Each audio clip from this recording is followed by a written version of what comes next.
The train attack drew attention to the U.S. military's involvement in illegal wars, highlighting its role in training secret armies for other countries. Most of the covert training took place in Fort Benning, Georgia, at the notorious School of the Americas. Please welcome our #1 good troublemaker, Father Roy Bourgeois. Por favor, denle la bienvenida al Padre Roy. As we gather today at the main gate of Fort Benning, Mientras nos reunimos en estos portones del Fuerte Benning, this is a very sacred moment. este es un momento muy sagrado. We cannot go about the business of killing without being changed. We cannot come back from Vietnam, Afghanistan, Iraq, and other wars and go on with our lives as before. No. You know, all these suicides, the PTSD that we're reading so much about now, the message is clear. We are not made for war. This is where SOA Watch started, right here. And I realized something that was staggering to me, but it was something that all of you probably completely understand without having to go to war, and that was that we're all one. We're all connected, and how could I be possibly participating in killing other people I did not know just because I was ordered to do it? So I learned how to be disobedient. When 525 Salvadoran soldiers arrived at Fort Benning, Georgia to start training there in combat, a small group of us went there to say, "Not in our name."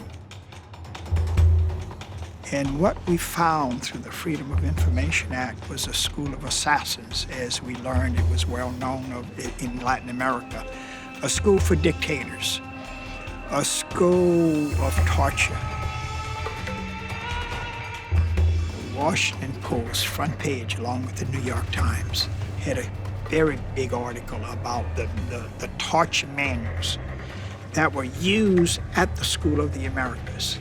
Techniques of torture. And this is serious stuff. We talk about crimes against humanity here. And it was time to put out the word.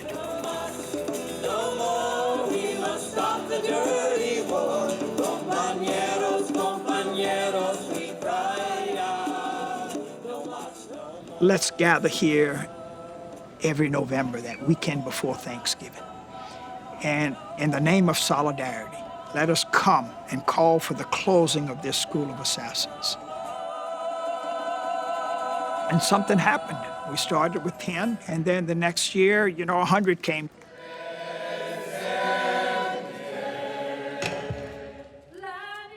And then the next year, 500, and then 1,000, then 3,000, 5,000, 10,000.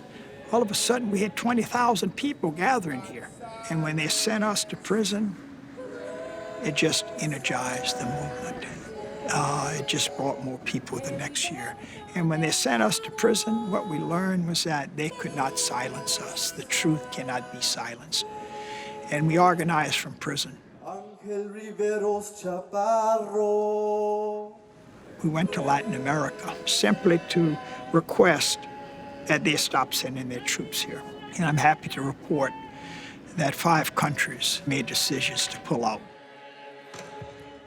Those countries being Argentina, Uruguay, Venezuela, Bolivia. We went to Ecuador, where we met with President Rafael Correa. And at that meeting, he announced that Ecuador was pulling out of the School of the Americas. He said something very important, President Correa.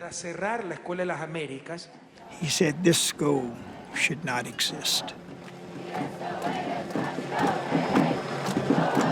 We cannot live without cooperation. It's the most important characteristic of human survival. When we become so arrogant, we justify doing anything we want as if there's no consequences. It's insanity. We've come to a level of divorcing ourselves from the reality of war. The West has taught the East how to solve problems, and it's basically through violence. You can't make war safe.